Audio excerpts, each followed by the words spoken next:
বিসমিল্লাহির রহমানির রহিম। আসসালামু আলাইকুম ভিউয়ার্স, আমি ডাক্তার কাজী মোহাম্মদ রাকিবুল হাসান। আজকে আমরা জানবো একটু পিআরপি থেরাপি সম্পর্কে জানার চেষ্টা করব। আমাদের অনেকের মনে প্রশ্ন থাকে যে পিআরপি থেরাপিটা আসলে কি, বা আমাদের অর্থোপেডিক্স এটার ব্যবহারটাই কি। পিআরপি মানে হলো প্লাজমা রিচ প্রোটিন।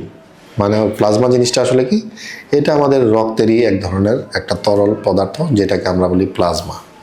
আর প্লেটলেটটা কি, প্লেটলেটটা হলো রক্তে সাধারণত তিন ধরনের রক্তকণিকা থাকে: শ্বেতকণিকা, লোহিত কণিকা এবং প্লেটলেট।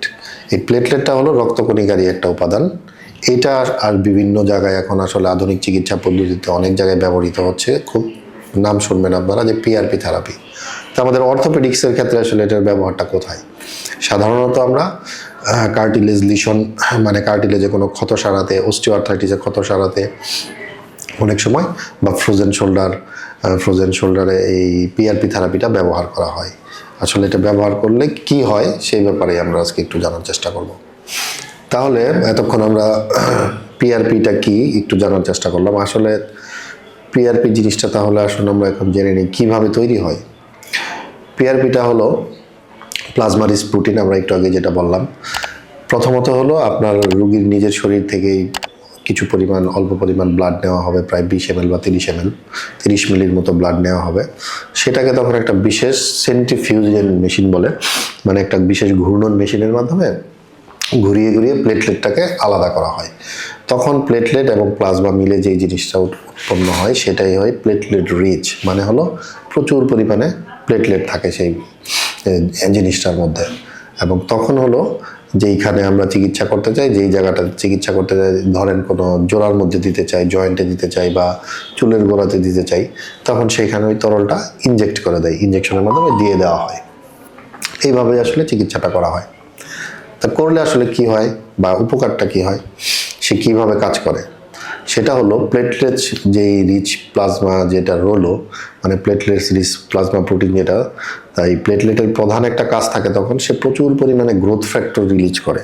মানে হলো শরীরের ভিতরে বিভিন্ন গ্রোথ ফ্যাক্টর, যেগুলো আমাকে নতুন নতুন কোষ তৈরিতে সাহায্য করবে, এরকম অনেক গ্রোথ ফ্যাক্টর সে উৎপন্ন করে। তার ফলে কি হয়, যে এই গ্রোথ ফ্যাক্টরগুলো আসে, সেগুলো তখন কি করে, আমার যেই কার্টিলেজ বা তরুণাস্থি যেটাকে বলে আমরা, নরম হাড় যেটা ক্ষতি হয়ে গিয়েছিল, ক্ষয় হয়ে গিয়েছিল, সেটা তখন নতুন করে আবার উৎপন্ন শুরু হয়ে যায়। বা এটা যদি কারো স্কিনের চিকিৎসায় ব্যবহৃত হয়, তাহলে সেখানে নতুন নতুন সেল আসে, বা নতুন চামড়া গজায়, বা চুলের গোড়াতে চুল পড়ার জন্য যদি দেওয়া হয়, নতুন নতুন চুল গজানো শুরু করে। এইভাবে আসলে প্লেটলেট রিচ প্লাজমাটা কাজ করে।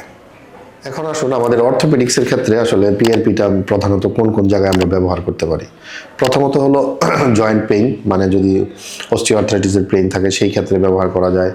টেন্ডিনাইটিস, টেন্ডনের পেইন, সেই ক্ষেত্রে ব্যবহার করা যায়। বা ফ্রোজেন শোল্ডার বলি আমরা, যে কাঁধ শক্ত হয়ে যাওয়া, সেই সব ক্ষেত্রে ব্যবহার করা যায়। অনেক সময় অপারেশনের পরে ক্ষত সারানোর ক্ষেত্রেও আমরা ব্যবহার করতে পারি। প্রথমত হলো এটা পার্শ্ব প্রতিক্রিয়াবিহীন, যেহেতু এটা নিজের শরীর থেকে উৎপন্ন করা হয়, এই জন্য এটাতে কোনো পার্শ্ব প্রতিক্রিয়া হয় না, কোনো রকম অপারেশন আপনার লাগছে না।